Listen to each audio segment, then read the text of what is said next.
മന്നർ കൊല്ലപ്പെട്ട് എന്ന് പോലീസ് പറയപ്പെടുന്ന കലയുടെ മൂത്ത സഹോദരൻ അനിൽകുമാറാണ് ഇപ്പം ചേരുന്നത്. ഇപ്പോൾ അതിൻ്റെ കൂടുതൽ വിശദാംശങ്ങളൊക്കെ ഇന്നലെ രാത്രി പുറത്തു വന്നിരുന്നു. നിങ്ങൾക്കിത് വിശ്വസിക്കാൻ ഇപ്പോഴും സാധിക്കുന്നുണ്ടോ? വിശ്വസിക്കാൻ സാധിക്കുന്നുണ്ടോ എന്ന് ചോദിച്ചു കഴിഞ്ഞാൽ ഇപ്പോൾ ഏറെക്കുറെയൊക്കെ വിശ്വാസം വന്നു കഴിഞ്ഞു. കാരണം ഇപ്പോഴാണ് ഞാൻ എസ് പിയുടെ പത്രസമ്മേളനം ഞാൻ മൊബൈലിൽ കണ്ടത്.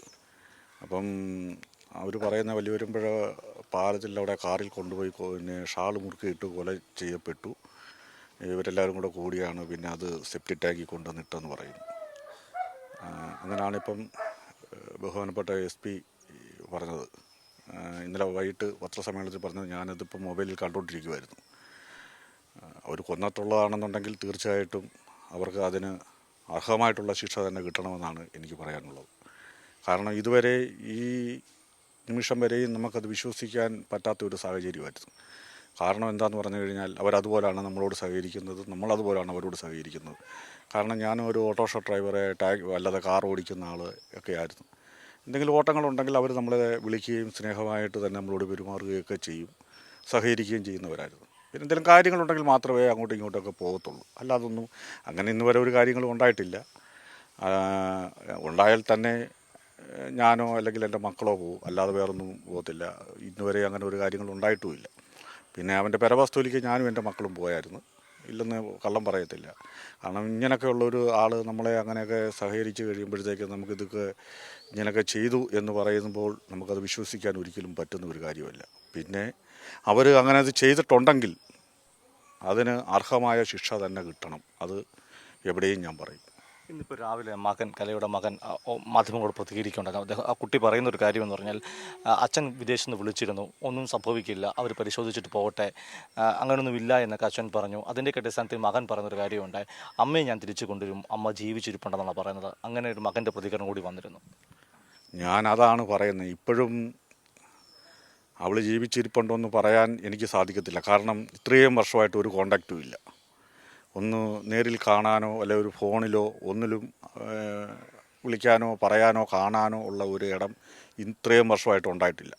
അപ്പോൾ ഇതിനകത്ത് ദുരൂഹതയുണ്ടെന്നാണ് എൻ്റെ ഒരു വിശ്വാസം ഇപ്പോൾ. കാരണം ഇത്രയും വന്ന സ്ഥിതിക്ക് അവർ കലയെ കൊന്നത് തന്നെയാണെന്നാണ് എൻ്റെ വിശ്വാസം. പിന്നെ മകൻ അവനെ ഇതിനെപ്പറ്റി വലുതായിട്ടുള്ള അറിവില്ല. പിന്നെ അവൻ പറയുന്നത് അവൻ്റെ അമ്മ വരുവാണെന്നുണ്ടെങ്കിൽ അതിൽ അവൻ്റെ അമ്മയേക്കാൾ മുമ്പേ എൻ്റെ സഹോദരിയാണ്. അത് കഴിഞ്ഞതിന് ശേഷമാണ് അവൻ്റെ അമ്മയായത്. അപ്പോൾ എൻ്റെ സഹോദരി വരിക എന്ന് പറയുന്നത് എനിക്ക് ഏറ്റവും അഭിമാനമുള്ള കാര്യമാണ്. അവൾ ജീവനോടെ എനിക്ക് കാണാൻ പറ്റുന്നത് ഏറ്റവും സന്തോഷകരമായ ഒരു കാര്യമാണ്. പിന്നെ മകൻ അങ്ങനെ പറഞ്ഞത് കൊണ്ടാണ് ഞാനിങ്ങനെ പറയുന്നത്. ഈ മറ്റൊരു കാര്യം, ഈ 15 വർഷം മുമ്പ് കാണാതെ ഇപ്പോൾ ഈ പോലീസിനന്ന് മാൻ മിസ്സിങ് ഇപ്പം കാണാതെ എന്നുള്ള പരാതി ആരും കൊടുത്തിരുന്നില്ലേ? ഞാൻ അന്ന് വലിയ വണ്ടിയെ പോകുന്ന ഒരു ആളായിരുന്നു. വലിയ വണ്ടി പറഞ്ഞാൽ ലോറിയെ പോകുന്ന സമയമായിരുന്നു. എൻ്റെ അമ്മ മരിച്ചു കഴിഞ്ഞാണ് പിന്നെ അച്ഛനേ ഉള്ളൂ. ഇവളിങ്ങനെ പോയി കഴിഞ്ഞപ്പോൾ ഞാൻ പറഞ്ഞു, അച്ഛനൊരു പരാതി എഴുതി കൊടുക്കണമെന്ന് പറഞ്ഞു. അപ്പോൾ എന്നോട് പറഞ്ഞ വാക്കിതാണ്. എൻ്റെ അച്ഛനും പറഞ്ഞു, എൻ്റെ ബന്ധുമിത്രാദികളും എന്ന് പറഞ്ഞു കഴിഞ്ഞാൽ എൻ്റെ കുഞ്ഞമ്മയും എൻ്റെ ഭാര്യയും മക്കളും ഒക്കെ അന്നവർ പറഞ്ഞത്, ഈ കുഞ്ഞിനെ ഇട്ടേച്ച് പോയവൾക്ക് നമ്മളിനി അവിടെ കാര്യങ്ങൾ അന്വേഷിക്കേണ്ട കാര്യമില്ല, അതുകൊണ്ട് പരാതി കൊടുക്കണോ, പരാതി ഒന്നും ഞാൻ കൊടുക്കുന്നില്ലെന്ന് പറഞ്ഞു. ഞാനും പരാതി കൊടുത്തില്ല, അച്ഛനും പരാതി കൊടുത്തില്ല എന്നാണ് എൻ്റെ അറിവ്. പിന്നെ ഞാനിപ്പോൾ ഇന്നലെ അറിയുന്നത് അച്ഛൻ പരാതി കൊടുത്തിരുന്നു എന്നാണ് ഞാൻ അറിയുന്നത്. അച്ഛൻ പോലീസിൽ പരാതി കൊടുത്തിരുന്നു. പോലീസിൽ പരാതി കൊടുത്തിരുന്നു എന്ന് എനിക്കറിയത്തില്ല. ഇപ്പോഴും അത് വ്യക്തമാക്കാൻ എനിക്ക് പറ്റുന്നില്ല. അച്ഛൻ പഞ്ചായത്ത് മെമ്പർ ഗോപാലകൃഷ്ണൻ എന്ന് പറയുന്ന ആളുടെ കയ്യിൽ പരാതി കൊണ്ടുവന്ന് കൊടുത്തെന്നാണ് പറയുന്നത്. കൊടുക്കാൻ പോയെന്നോ കൊടുത്തെന്നോ ആണ് പറയുന്നത്. ഇതൊന്നും എനിക്ക് വ്യക്തമായിട്ട് എനിക്കറിയത്തില്ല. കാരണം ഞാൻ ഇപ്പോൾ ഈ കുഞ്ഞിനെ ഇട്ടേച്ച് പോയി കഴിഞ്ഞപ്പോൾ പിന്നെ നമ്മൾ മാനസികമായി തകർന്നു പോയി. പിന്നെ നമ്മൾ ഇവിടെ കാര്യങ്ങൾ അന്വേഷിക്കാനോ എടുക്കാനോ ഒന്നിനും പോയിട്ടില്ല, ഇന്ന് വരെയും പോയിട്ടില്ല. ഇട്ടേച്ച് പോയി ആരാണെന്ന് പറഞ്ഞത് ഇങ്ങനെ? ഇത് ഞാൻ വണ്ടിയെ പോയിട്ട് വന്നു കഴിഞ്ഞപ്പോഴത്തേക്ക് ഇവിടെ വന്നപ്പം ആൾക്കാരെല്ലാവരും ഉണ്ട്. എല്ലാവരും ഇങ്ങനെ ഒന്ന് സംസാരിക്കുന്നപ്പോൾ പറഞ്ഞു, കുഞ്ഞമ്മയും വൈഫും ഒക്കെ പറഞ്ഞ് അവൾ കണ്ട് കുഞ്ഞിനെ ഇട്ടേച്ച് അവളെ എങ്ങോട്ടോ പോയെന്ന് പറഞ്ഞു. ഞാൻ ഉടനെ തന്നെ അവിടെ വീട്ടിൽ ചെന്ന് കഴിഞ്ഞപ്പോൾ അവർ പറഞ്ഞ് അവൾ കുഞ്ഞിനെ ഉപേക്ഷിച്ച് പോയെന്ന് പറഞ്ഞു. ഈ വീട് വിട്ട് ഉപേക്ഷിച്ച് പോയെന്ന് പറഞ്ഞു. കുഞ്ഞിനെയും വീടിനെയും വിട്ട് അവിടെ ഭർത്താവിനെ ഉപേക്ഷിച്ച് പോയെന്ന് പറഞ്ഞു. എങ്ങോട്ട് പോയെന്നൊന്നും നമുക്കറിയത്തില്ല. പിന്നെ ഒരു ഇപ്പം പറയുന്നത് അവൾക്ക് വേറെ ഏതാണ്ട് ഒരു രഹസ്യബന്ധങ്ങളുണ്ടായിരുന്നു എന്നൊക്കെ പറയുന്നു. ഇതൊന്നും യാഥാർത്ഥ്യമല്ല, സത്യമല്ല ഇതൊന്നും.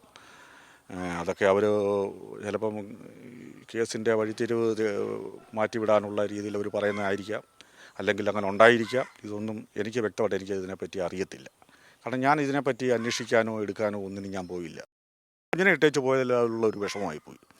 അപ്പോൾ ആ കുഞ്ഞിനെ ഉപേക്ഷിച്ച് പോയപ്പോൾ ഞങ്ങളെ ആരെയും അവർക്ക് അതുപോലെ അത്രയും വില പോലും ഇല്ല എന്നുള്ള ഒരു കണക്കൂട്ടിലായിപ്പോയി. ഒരുപക്ഷെ ജീവിച്ചിരുന്നെങ്കിൽ ഈ ഇതിനോടകം തന്നെ ബന്ധപ്പെടുമായിരുന്നു അല്ലേ? ജീവിച്ചിരുന്നെങ്കിൽ ബന്ധപ്പെടുമായിരുന്നു എന്നുള്ളത് 100% എനിക്ക് ഉറപ്പുണ്ട്. ആ കാര്യത്തിൽ ഉറപ്പുണ്ട്. കാരണം എവിടെ പോയാലും ലാസ്റ്റ് അന്ത്യം എന്ന് പറയുന്നത് അവിടെ വീട്ടിലാണ്. എത്രയാന്ന് പറഞ്ഞാലും അവിടെ വീട്ടിൽ വരാതെ അവൾ ഇനിയിപ്പം അവൾ വേറെ വിവാഹം കഴിച്ചാൽ പോലും അവൾ ഇവിടെ വരാതിരിക്കത്തില്ല. അവൾ വരും. ഈ കാലഘട്ടത്തിൽ ഇത്തരം ബന്ധപ്പെടാനുള്ള മാർഗങ്ങൾ സാമൂഹ്യ മാധ്യമങ്ങളും മൊബൈലും പിന്നെ തീർച്ചയായിട്ടും അവൾ ഇവിടെ എത്തിപ്പെടുമായിരുന്നു എന്നൊരു വിശ്വാസം എനിക്കുണ്ട്. പിന്നെ കുഞ്ഞ് പറയുന്നത് എന്തുവാന്ന് എനിക്കറിയത്തില്ല. അതിനെപ്പറ്റി എനിക്ക് പറയാനുള്ള കാര്യമില്ല. അവനിപ്പോഴും പറയുന്നതിൻ്റെ അമ്മ വരുമെന്നൊന്ന് പറയുന്നുണ്ടെങ്കിൽ അവനങ്ങനെ വിശ്വസിച്ചിരിക്കട്ടെ.